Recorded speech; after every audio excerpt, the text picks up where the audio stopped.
जबलपुर से बड़ी खबर। मंथन 2022 कार्यक्रम का आगाज हो चुका है। कार्यक्रम में बोले ऊर्जा मंत्री प्रद्युम्न सिंह तोमर। एमपी में विदेशों से होगी कोयला आपूर्ति। विदेश से 7.5 लाख मीट्रिक टन कोयला लेंगे। सड़क मार्ग से कोल आपूर्ति का भी टेंडर हुआ है। एमपी में अभी 2.5 लाख मीट्रिक टन कोयला है। बिजली के मुद्दे पर एमपी दूसरे राज्यों से बेहतर है।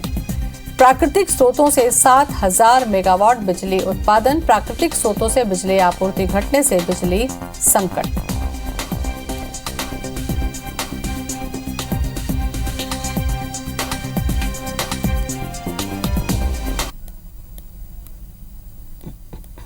भारत सरकार ने यह तय किया कि हमको कुछ कोयला विदेश से भी लाना है। उसके लिए भी हमने 7.5 लाख मैट्रिक टन कोयला आयातित करने के लिए टेंडर कर दिए। अगर कोई प्राकृतिक आपदा नहीं आई तो मैं आज फिर कह रहा हूं कि मध्य प्रदेश में कोयले का कोई संकट नहीं आएगा।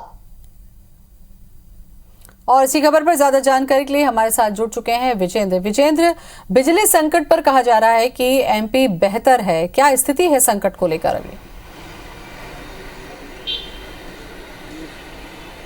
देखिए ज्योति, मध्य प्रदेश में जो स्थापित क्षमता है पावर जनरेशन कंपनी की, उसके मुताबिक 21 से 22,000 मेगावाट की क्षमता का दावा मध्य प्रदेश सरकार बिजली कंपनियां करती हैं। और यही वजह है कि मध्य प्रदेश को सरप्लस पावर स्टेट कहा जाता है, यानी यहाँ मांग से ज़्यादा, डिमांड से ज़्यादा बिजली उपलब्ध है। लेकिन जिस तरह का कोयले का संकट के बाद बिजली का संकट सामने आया है, इसके बाद तमाम जो बिजली कंपनियाँ हैं उनकी कार्यप्रणाली पर सवाल उठे हैं। और ये सवाल उठना लाजमी भी है कि जब आपकी क्षमता 22,000 मेगावाट के आसपास आप बताते हैं तो आखिर क्यों दम फूल गया बिजली कंपनियों का? महज 12,000 13,000 मेगावाट की जब डिमांड बढ़ी तो इतनी बिजली आपूर्ति करने पर तो अब मंथन एक कार्यक्रम का आयोजन ऊर्जा धानी जबलपुर में किया जा रहा है, जिसमें प्रदेश की तमाम 6 कंपनियों के मैनेजिंग डायरेक्टर, साथ साथ तमाम अधिकारी, इंजीनियर्स और देश भर से 350 से ज़्यादा जो बिजली मामलों के एक्सपर्ट हैं वो जुटे हुए हैं। ऊर्जा मंत्री प्रद्युम्न सिंह तोमर ने आज इस मंथन 2022 का आगाज़ किया है और ये तय किया जा रहा है कि आगे जाकर मध्य प्रदेश का ऊर्जा सेक्टर किस तरह काम करे ताकि चुनौतियों से निपटा जा सके।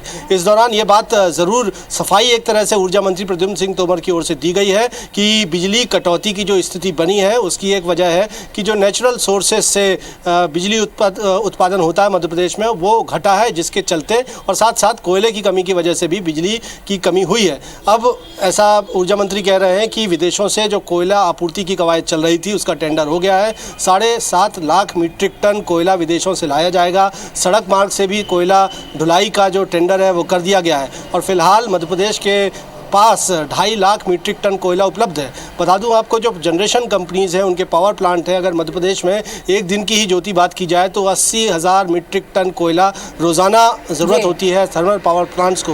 लेकिन फिलहाल खुद मंत्री कह रहे हैं कि महज 2.5 लाख मीट्रिक टन कोयला यहाँ पर उपलब्ध है। तो अब नई कवायदें जरूर की जा रही हैं, लेकिन सवालों के घेरे में पूरा सिस्टम है और अब देखना होगा ये जो मंथन कार्यक्रम एक तरह से आयोजित किया जा रहा है, चलिए इस मंथन के बाद क्या चीजें निकल कर आती हैं कि बिजली संकट प्रभावित नहीं होगा, ये देखने की बात होगी। विजेंद्र, बहुत बहुत शुक्रिया आपका जानकारी के लिए।